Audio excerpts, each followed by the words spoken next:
এদিকে হামের পাশাপাশি বিভিন্ন জেলায় বেড়েছে জ্বর, নিউমোনিয়া সহ বিভিন্ন রোগে আক্রান্ত রোগীর সংখ্যা। বয়স্কদের চেয়ে শিশুরা আক্রান্ত হচ্ছে বেশি। হাসপাতালগুলোতে বেড়েছে রোগীর চাপ। চিকিৎসকরা বলছেন তীব্র গরমে বেড়েছে এসব রোগের সংক্রমণ। বিস্তারিত ডেস্ক রিপোর্টে। সারা দেশে থামেনি হামের প্রাদুর্ভাব। প্রতিদিনই হাম ও উপসর্গ নিয়ে মারা যাচ্ছে শিশুরা। এরই মধ্যে গ্রীষ্মের শুরুতে ভোলায় বেড়েছে জ্বর, সর্দি, কাশি, শ্বাসকষ্ট, নিউমোনিয়া সহ বিভিন্ন রোগের দাপট। হাসপাতালে চিকিৎসা নিতে আসা রোগীর বেশিরভাগই নিউমোনিয়ায় আক্রান্ত শিশু। ভোলা 250 শয্যা বিশিষ্ট জেনারেল হাসপাতালে শিশুদের জন্য বরাদ্দ 60টি শয্যা, কিন্তু ভর্তি আছেন অন্তত 687 জন শিশু। এছাড়া গত এক মাসে ভোলার 7 উপজেলায় নিউমোনিয়া আক্রান্ত হয়ে হাসপাতালে ভর্তি হয়েছে 1133 জন শিশু। এতে স্থানীয় হাসপাতালগুলোতে দেখা দিয়েছে শয্যা সংকট। এক বেডে একাধিক রোগীকে চিকিৎসা দিতে হচ্ছে। সিটের জন্য শুইতে পারে না, বাচ্চাদেরকে একজনের বিছনায় আরেকজন থাকতে হয়।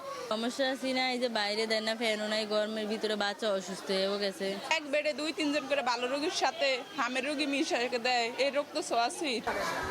কয়েকগুণ বাড়তি রোগীর চাপে হিমশিম অবস্থা হাসপাতাল কর্তৃপক্ষের। সার্বিক কার্যক্রম বিঘ্নিত হচ্ছে আমাদের চিকিৎসকের স্বল্পতার কারণে।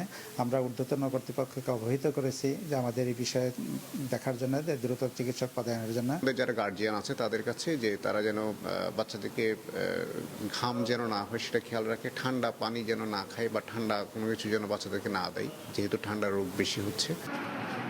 বাগেরহাটের মংলায় বেড়েছে ডায়রিয়ার প্রাদুর্ভাব।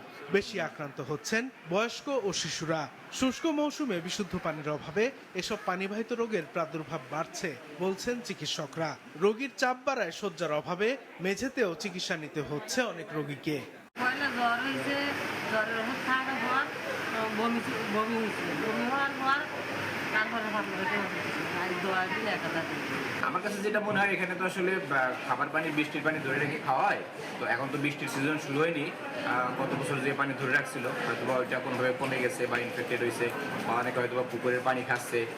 এইসব কারণে খাবার পানি থেকেই মেইন সমস্যা আর কি। এই কারণে ডায়রিয়ার সংখ্যা, রোগীর সংখ্যা মংলায় অনেক বেশি। এদিকে দিনাজপুরের হিলি উপজেলায় তীব্র তাপমাত্রার কারণে বেড়েছে নিউমোনিয়া ও ডায়রিয়া আক্রান্ত রোগীর সংখ্যা। প্রচণ্ড গরমে বিশুদ্ধ পানি পান, খোলা বাসি খাবার না খাওয়ার পরামর্শ চিকিৎসকদের। সাদেকুর রহমান সিদ্দিকী, মাছরাঙা,